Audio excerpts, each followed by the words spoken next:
আৰু এতিয়া যিখন ছবি আহি আছে অহা 6 জুন তাৰিখে ৰুদ্ৰ প্ৰায় আধা কোটি আপুনি এইবাৰ মাননি লৈছে এখন ছবিৰ বাবে মই সেইটো ধাৰণা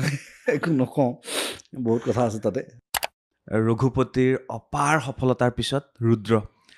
ৰবি শৰ্মাক আৰে নেৰে যতীন বৰা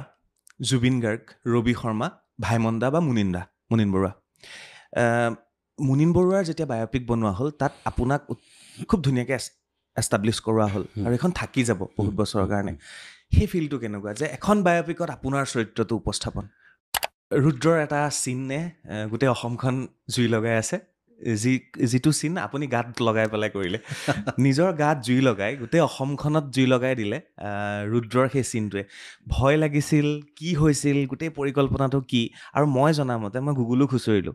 চৰ্চাও চলি থাকে ইফালে ইফালে অক্ষয় কুমাৰে এবাৰ নিজৰ গাত জুই লগাই পেলাই এটা চিন কৰিছিলে আৰু অসমত আপুনি ইয়াৰ বাহিৰে আৰু মই একো চাৰ্চ কৰি নাপালোঁ 1 কোটি টকীয়া চিনেমাখন 80 লাখ টকাত কৰাটো কষ্ট কাটিং বুলি নকয় 1 কোটি টকা দৰকাৰ হোৱা চিনেমাখনত 1 কোটি খৰচ কৰিব লাগিব কিন্তু চিনেমাখন দেখিবলৈ 3 কোটি যেন লাগিব খুব ধুনীয়া সেইটোহে কষ্ট কাটিং ৰবি শৰ্মাৰ